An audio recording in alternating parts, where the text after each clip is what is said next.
Happy day, everyone. This is a quick tutorial on how to work out the forces in the FBD worksheet. Okay, so the first part here is just asking you, you can look through your slideshow, you can Google it if you want, but just a couple of questions about force. We're going to do some of these problems together, so this should help you with finishing your worksheet more quickly. So number 4 says, the pictures A through D represent FBDs, free body diagrams.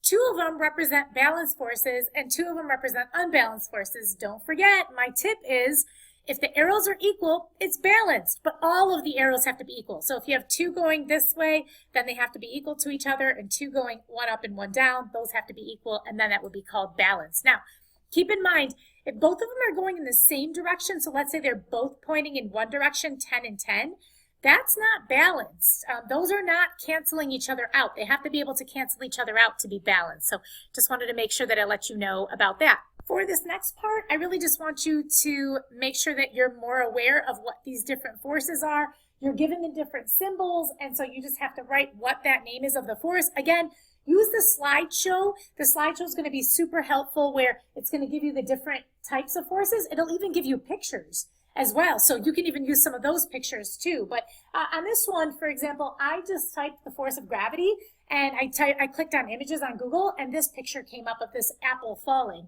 And so you can just right-click, usually click copy, and then Control-V to paste it, and you can just minimize it if it's too big. All right, next page.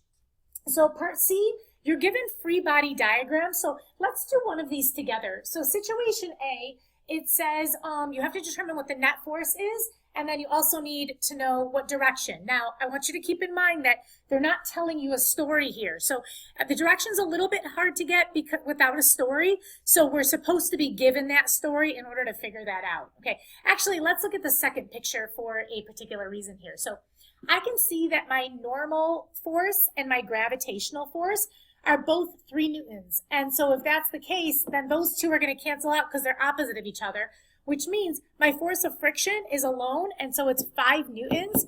And based on the only thing that I'm seeing is that my force is pushing to the left. But again, I don't know because I don't know what direction my object is actually moving in, so it can be questionable. I just wanted to make sure that I made you aware of that. You have to look at the story first, okay?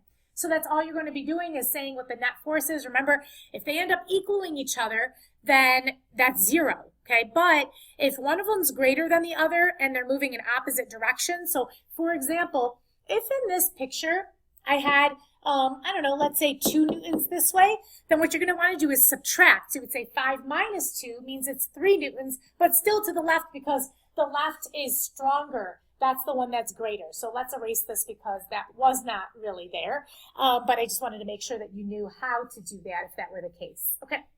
So in this one here, we're going to do one again. It says that there are missing forces. And so we need to figure out what these missing forces are. So in this first example, it says that it's 0 newtons in total. So remember, that means that everything should be equal. So that one should be pretty easy to do. So let's do one that may be a little bit harder, like the second one here. So the second one says that it's 900 newtons in the up direction. Well, that means that up must actually be stronger than down, okay? And if the net is 900, that means that that's the difference between the two. So what I'm going to do, think about this, what I'm going to do is I'm actually going to say that it's 900 plus 200. Well, 900 plus 200 means that this one must be 1100 newtons. And if I check it to make sure, then what I'm saying is if it's 1100 newtons in the up direction and 200 newtons in the down direction, my difference would be 900, which is exactly what they said here in the up direction. So check your answer always by kind of going backwards, okay? So C must be 1100 newtons, and that's what you would type into the blank there, okay? And so you're going to try out these other 2. All right, and let's flip the page. Okay, now, there is an example here. So let me just give you a quick explanation as to what you're doing. There are situations, and with the situations that are there, you are going to try to guess at what types of forces are present with that situation based on the statement that they're telling you, okay? So you're only going to write things in if it's a yes. If it's a no, leave it blank, and also leave this explanation side blank, okay? So The first question was, is gravity present? Well, gravity is almost, in any realistic situation, gravity is going to be present. So gravity is always going to be kind of our down force pulling down toward the center of the earth. And they're talking about the block, and they're saying that it's being pushed across the top of the table. So keep that in mind. It's not just resting, it's being pushed across the top of the table. Okay, so gravity, yes. Why? Gravity is always present if we're talking about something on Earth here. Normal force. Remember, the normal force is the support force. Is there anything supporting the block? Well, yes, there is something supporting the block. I can see that there's a table that's supporting the block. So I wrote over here, my explanation was the table is counteracting gravity. It's supporting the block. Okay, so that's the normal force. The next one is applied force. Applied has to be any, A, P, P, push or pull. And yes, it's saying that the block is being pushed. So yes, there's an applied force that is there. The next one is friction.